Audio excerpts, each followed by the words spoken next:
ఈరోజు మనం దావీదు రాసిన ఒక శక్తివంతమైన గీతాన్ని పరిశీలించబోతున్నాం.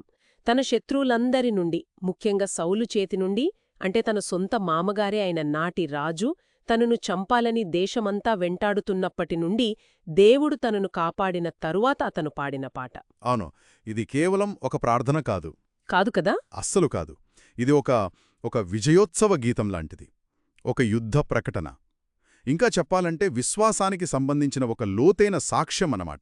మన ముందున్న ఆధారం 2 సమూయేలు 22వ అధ్యాయం. ఇది కేవలం ఏదో ఒక్క సంఘటన తర్వాత రాసింది కాదు. దావీదు జీవితంలోని మొత్తం పోరాటాలు, సంవత్సరాల తరబాడి పారిపోవడాలు, ద్రోహాలు, యుద్ధాలు, వీటన్నిటి తర్వాత వచ్చిన ఒక సింహావలోకనం లాంటిది. అంటే ఒక రకంగా తన జీవితాన్ని వెనక్కి తిరిగి చూసుకుంటున్నాడు. సరిగ్గా. ఈరోజు మన లక్ష్యమేంటంటే ఒక రాజు యొక్క అత్యంత వ్యక్తిగతమైన, ప్రాణాపాయకరమైన అనుభవం విశ్వజనీనమైన విశ్వాస ప్రకటనగా ఎలా మారిందో చూడటం. ఈ ప్రయాణాన్ని మనం దశలవారీగా అర్థం చేసుకుందాం. సరే, అయితే మొదలు పెడదాం.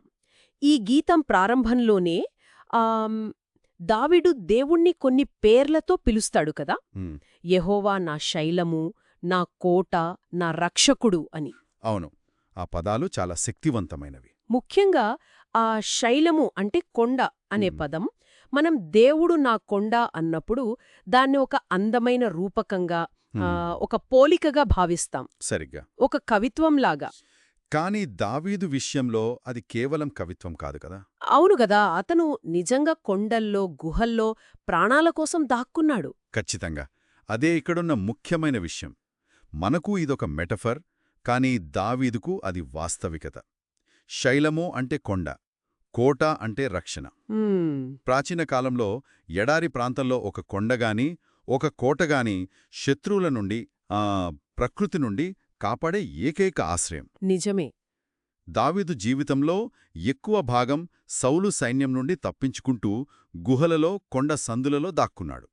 కాబట్టి ఆ భౌతికమైన ఆశ్రయాలు వెనుక ఉన్న అసలైన దైవిక ఆశ్రయం దేవుడే అని అతను ఇక్కడ చెప్తున్నాడనమాట. తన చుట్టూ ఉన్న ప్రపంచం మొత్తం కదిలిపోతున్నా దేవుడు మాత్రమే స్థిరంగా ఉన్నాడని. అవును, దేవుడు మాత్రమే తన కదలని ఆశ్రయమని అర్థం చేసుకున్నాడు. అయితే దేవుడిని కోట అని వర్ణించడం ఒకవైపు, కాని మరోవైపు దావీదు తను ఎంత నిస్సహాయంగా మునిగిపోతున్నాడో కూడా చెబుతున్నాడు.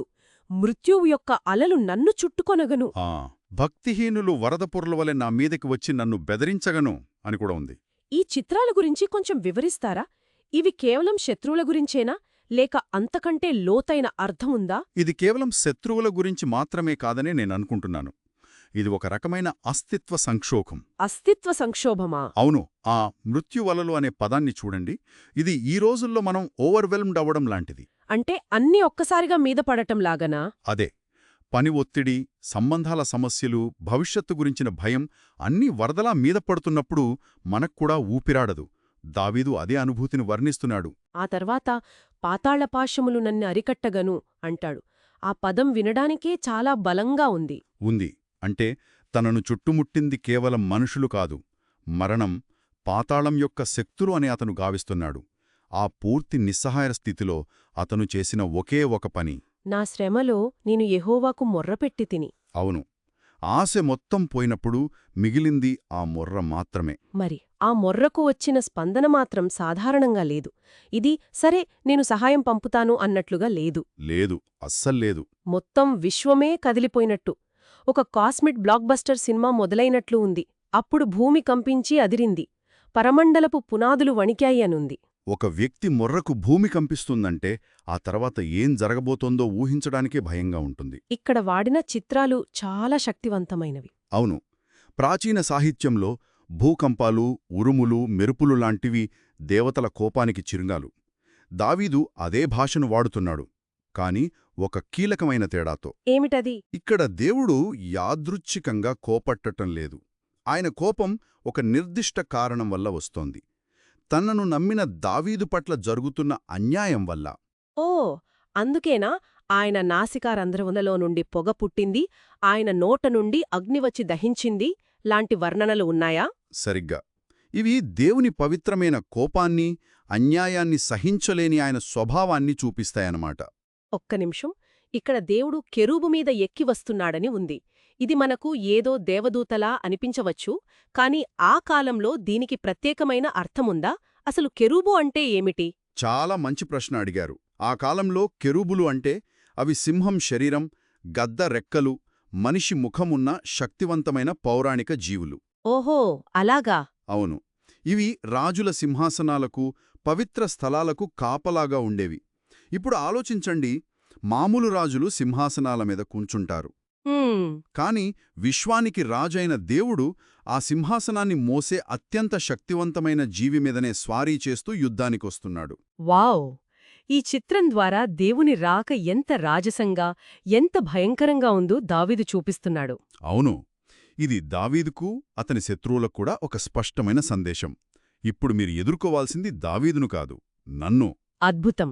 అంటే ఈ కాస్మిక్ ప్రదర్శనంతా దేవుడు ప్రపంచానికి అతను నాతో ఉన్నాడు అని ప్రకటించడం లాంటిది. సరిగ్గా. ఇది దావీదు పోరాటాన్ని ఒక వ్యక్తిగత సమస్య నుండి ఒక దైవిక న్యాయయుద్ధంగా మార్చేసింది. ఆ తర్వాత ఉరుములు, మెరుపులను బాణాలుగా ప్రయోగించడం. సముద్రాల అడుగుభాగాలు కనిపించేలా గర్దించడం. ఇవన్నీ ప్రకృతిపై దేవుని సర్వాధిపత్యాన్ని చూపిస్తాయి. ప్రకృతి ఆయన ఆయుధశాల అన్నమాట. ఈ మొత్తం ప్రదర్శన తర్వాత దావీదుకు 2 విషయాలు స్పష్టమయ్యుంటాయి. ఒకటి, నేను ఒంటరిని కాదు. 2, నా శత్రువులు నాశనమవడం ఖాయం. ఇంత విశ్వాన్ని కదిలించిన తర్వాత కెమెరా మళ్లీ జూమిన్ అవుతుంది. కథనం చాలా వ్యక్తిగతంగా మారుతోంది. 17వ వచనంలో, ఉన్నత స్థలముల నుండి చెయ్యి చాపి ఆయన నన్ను పట్టుకొనెను.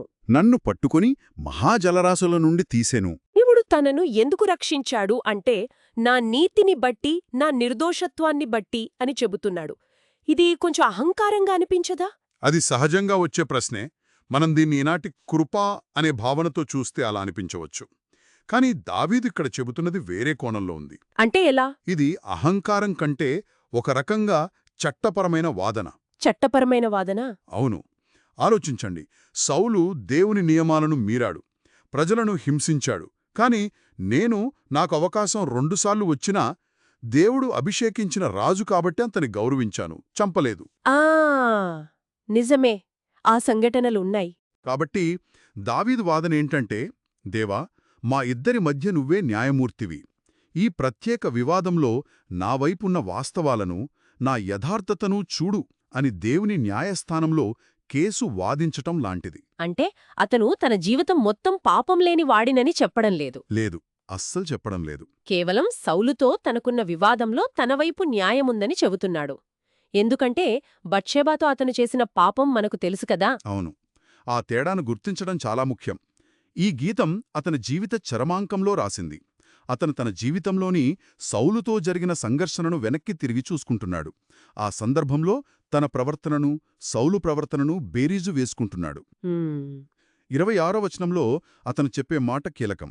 దయగలవారి ఎడల నీవు దయ చూపించావు, యథార్థవంతుల ఎడల నీవు యథార్థవంతులుగా ఉన్నావు. అంటే దేవుని స్వభావం న్యాయబద్ధమైనదని అతను నమ్ముతున్నాడు. అవును. ఆయన సంబంధాలు కారణ-కార్యసూత్రంపై ఆధారపడి ఉంటాయని నమ్ముతున్నాడు. ఇది దేవుని కృపను తిరస్కరించడం కాదు, దేవుని న్యాయాన్ని అభ్యర్థించడం. సరే, ఆ వాదన అర్థమైంది. అతను రక్షింపబడ్డాడు, న్యాయం తన పక్షాన ఉందని రుజువైంది. కాని కథ అక్కడితో ఆగలేదు. ఆ తర్వాతి భాగం అతను కేవలం రక్షణ పొందటమే కాదు, దాడికి దిగినట్లు చూపిస్తుంది. ఒకప్పుడు పారిపోయినవాడు ఇప్పుడు విజేతగా ఎలా మారాడు? ఇక్కడే దేవుని పాత్ర మారుతుంది. మొదట దేవుడు కోటలాంటి రక్షకుడు. అవును. ఇప్పుడు 29వ వచనంలో యెహోవా నీవు నాకు దీపమయ్యున్నావు అంటాడు. దీపం రక్షణివ్వదు, దారి చూపిస్తుంది, చీకటిలో ముందుకు నడిపిస్తుంది. అంటే దేవుడు అతనికి కేవలం ఆశ్రయం నుండి ఆయుధంగా మారుతున్నాడు. సరిగ్గా. అందుకే ఆ తర్వాత వచ్చే వర్ణనలన్నీ శారీరక బలానికి సంబంధించినవి. ఆయన నా కాళ్ళు జింక కాళ్లవల చేస్తాడు. జింక కాళ్లవలేనా? అవును. జింకలు కొండలపై, ఎత్తైన ప్రదేశాల్లో చాలా వేగంగా, స్థిరంగా పరుగెట్టగలవు. యుద్ధంలో ఇది చాలా పెద్ద ప్రయోజనం. నా బాహువులు ఇత్తడి విల్లును ఎక్కుపెడతాయని కూడా ఉంది. ఇత్తడి విల్లు అంటే మామూలు విషయం కాదు కదా. అస్సలు కాదు. దాన్ని వంచడానికి అసాధారణమైన బలం కావాలి. అది దాదాపుగా మానవాతీతమైన బలానికి చిహ్నం. అంటే ఇక్కడ దావీదు ఏం చెబుతున్నాడు? చాలా స్పష్టంగా చెబుతున్నాడు, ఈ యుద్ధంలో నేను గెలిచానంటే అది నా వ్యూహాల వల్ల, నా సైన్యం వల్ల కాదు, దేవుడు నాకు అతీంద్రియమైన బలాన్ని నైపుణ్యాన్ని ఇచ్చాడు అని. దేవుని సహాయంతో ఒక సైన్యాన్ని జయించగలనని, ఒక కోటగోడను దాటగలనని ప్రకటిస్తున్నాడు. అవును, ఆ శక్తితో అతనేం చేశాడో వర్ణించినప్పుడు ఉపయోగించిన భాష చాలా, చాలా కఠినంగా ఉంది. నా శత్రువులను తరిమి నాశనము చేస్తాను, నేల ధూళివలె వారిని నలుగుగొడతాను. వీధిలోని పెంటవలె వారిని అణగద్రొక్కుతాను అని కూడా అంటాడు. ఇది సంపూర్ణమైన, నిర్దాక్షిణ్యమైన విజయాన్ని చూపిస్తుంది. ఇది ఆ కాలపు వాస్తవికతను ప్రతిబింబిస్తుందా? ఇది మధ్యప్రాచ్య యుద్ధాల యొక్క క్రూరమైన వాస్తవికతను చూపిస్తుంది. ఆ రోజుల్లో ఓటమి అంటే మరణం లేదా బానిసత్వం. విజయం మాత్రమే మనుగడకి ఏకైక మార్గం. దావీదు తన విజయాన్ని ఎలా చూస్తున్నాడు మరి? దేవుడు తన శత్రువులపై తీర్చుకున్న తీర్పుగా చూస్తున్నాడు. అందుకే ఆ విజయం అంత సంపూర్ణంగా ఉంది. అయితే ఇక్కడ గమనించాల్సిన మరో ముఖ్యమైన విషయం ఉంది. ఏమిటది? ఈ విజయం కేవలం వ్యక్తిగత శత్రువులపై మాత్రమే కాదు. 44వ వచనంలో, జనులకు అధికారిగా నన్ను నిలిపావు, నేను ఎరుగని జనులు నన్ను సేవిస్తారు అంటాడు. ఆ అంటే అతని వ్యక్తిగత రక్షణ ఒక రాజ్య స్థాపనకు దారితీసింది. అవును, ఇక్కడే అతని కథ వ్యక్తిగత స్థాయిని దాటి జాతీయ స్థాయికి విస్తరిస్తోంది. ఈ అద్భుతమైన ప్రయాణం, ఈ సంపూర్ణ విజయం తర్వాత గీతం ముగింపుకు వస్తుంది. ఇక్కడ దావీదు తన దృష్టిని పూర్తిగా దేవునివైపు మళ్లిస్తాడు. స్తుతి మరియు భవిష్యత్తు గురించి మాట్లాడుతున్నాడు. అవును, ఇదంతా అయ్యాక అతను చెప్పిన మొదటి మాట, యెహోవా జీవము గలవాడు. ఇది చాలా లోతైన ప్రకటన. ఎలా? తనను చంపాలనుకున్న సౌలు చనిపోయాడు, తన శత్రువులు నాశనమయ్యారు, కాని తన దేవుడు జీవిస్తున్నాడు. నిజమే. ఆ తర్వాత 50వ వచనంలో ఒక ముఖ్యమైన ప్రతిజ్ఞ చేస్తాడు. అందువలన యెహోవా, అన్యజనులలో నేను నిన్ను ఘనపరుస్తాను, నీ నామకీర్తన గానం చేస్తాను. ఇది చాలా కీలకం కదా. ఇక్కడే అతని వ్యక్తిగత అనుభవం విశ్వజనీనమైన సాక్ష్యంగా మారుతోంది. సరిగ్గా. ఈ అద్భుతమైన కథ, ఈ రక్షణ కేవలం నాకోసమో నా ప్రజల కోసమో కాదు, ఇది ప్రపంచమంతా తెలియజేయాల్సిన సత్యం అని అతను నిర్ణయించుకుంటున్నాడు. చివరిగా ఈ ఆశీర్వాదం కేవలం తనతో ఆగిపోదని, అది తన సంతానమునకును నిత్యమూ ఉంటుందని నిబంధనను గుర్తుచేసుకుంటున్నాడు. తన వ్యక్తిగత మనుగడను దేవుని యొక్క విస్తృతమైన, తరతరాల ప్రణాళికతో ముడిపెడుతున్నాడు. అంతేకదా? సరిగ్గా. ఇక్కడే ఈ గీతం పూర్తి వృత్తాన్ని పూర్తి చేస్తుంది. ఒక గుహలో ప్రాణభయంతో దాక్కున్న ఒక వ్యక్తి మొర్రతో మొదలై, దేవుడు తన ప్రజలతో చేసుకున్న నిత్య నిబంధన యొక్క వాగ్దానంతో ముగుస్తుంది. అంటే దావీదు కథ ఒక పెద్ద కథలో భాగమనే అతను గ్రహించాడు. అవును, అతని విజయం అతని సంతానానికి, అంటే భవిష్యత్ తరాలకు కూడా ఆశను ఇచ్చే ఒక వాగ్దానంగా మారింది. అద్భుతం. మనం చూసినట్లుగా ఈ గీతం దావీదు ప్రయాణాన్ని స్పష్టంగా చూపిస్తుంది. ప్రాణాపాయ స్థితిలోని నిస్సహాయత నుండి విశ్వాన్ని శాసించే దేవుని జోక్యం వరకు, వ్యక్తిగత రక్షణ నుండి శత్రువులపై సంపూర్ణ ఆధిపత్యం వరకు. చివరిగా ఒక వ్యక్తిగత కృతజ్ఞత నుండి విశ్వజననమైన స్తుతి మరియు నిత్యమైన నమ్మకం వరకు. ఇది ఒక వ్యక్తి యొక్క భయానక అనుభవం, దైవిక శక్తి యొక్క అద్భుతమైన ప్రదర్శనగా, తరతరాలకు నిల్చే సాక్ష్యంగా మారింది. అవును, ఇదొక అద్భుతమైన ప్రయాణం. అయితే ఈ మొత్తం చర్చ మన శ్రోతలకు ఒక లోతైన ప్రశ్నను మిగిల్చి వెడుతుంది. అదేమిటి? మనం చర్చించుకున్నట్లు దావీదు తన విజయాన్ని, తన నీతికి, యథార్థతకు ప్రతిఫలంగా భావించాడు. అయితే ఒక వ్యక్తి తన విజయానికి తానే అర్హుడని భావించడం దేవుని కృప అనే భావనతో ఎలా సరిపోతుంది? ఇది చాలా ఆసక్తికరమైన ప్రశ్న.